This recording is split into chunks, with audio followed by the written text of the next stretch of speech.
Taking your calls on relationship concerns. We've got psychotherapist Lucy Beresford here. This was on the back of the conversation we were having earlier on. Loads and loads of calls came in because of that. So we've got Chloe. Hi, Chloe. Hello. Hiya. What would you like to say?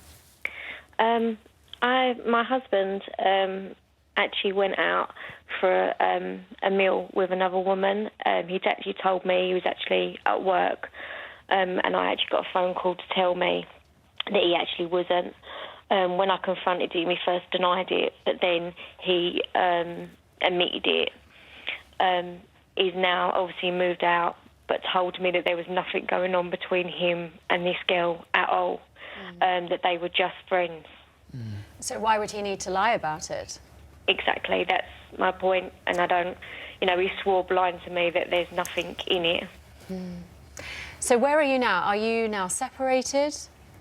I don't actually understand because he's confusing me. Like 1 minute he's telling me that we're together, he just needs time out to sort his head out, and then the next minute he's telling me, no, he can't be with me. And you've got 4 children, haven't you? Yes.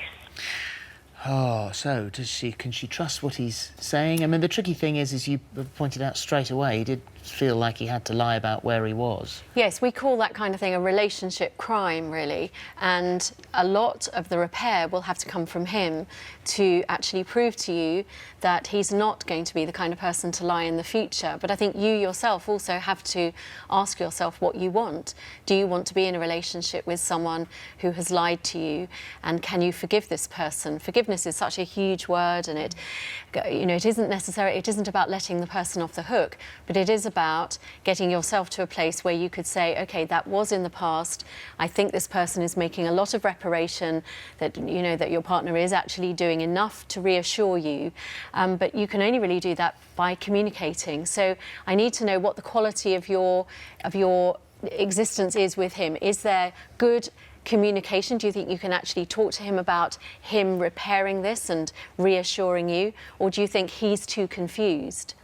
I think he's too confused. Like, 1 minute he's phoning me, telling me that he loves me and everything else, and then the next minute he's not phoning, he's not speaking to the children. There can be like days where he hasn't phoned or even come down to see the children either. So really mixed messages you're getting. So at the moment, so you've got to take back control from this one, Chloe. You've got to say, okay, right, I'm going to give you 3 months or 6 months, however long you think is appropriate, to sort yourself out, to clear your head. That's a long time, really? Yes. 3 months? Three months. Yeah, but you don't want to do it in kind of like 6 weeks, because what you have in those 6 weeks, you will miss him and he will miss you, and that's when you kind of get too much intimacy collapsing back into each other. But if the reasons that he's doing this to her because he can't make up his mind and there is another relationship going on, I mean, I'm not leaping to conclusions. Yes, we don't know. We don't know. But if that is the case, giving that amount of time... 6 months. You go off and do your own thing. 6 months. If you still love me, come back. Is that all his Christmases come at once? No, so that's the first thing you do. You say, I'm giving you this period of time. But that also gives you, Chloe, the opportunity to see what you want. And in the middle of that, I think you still keep the channels of communication open. The thing is that there are the children as well there to consider, and they're probably what I don't like to hear is that he's blowing hot and cold with them, that he's kind of all over them. I miss you so much, but then he doesn't speak to the children for periods of time. So that separation, I think, needs to be quite clear and quite clear-cut. You, Chloe, need to take control back here.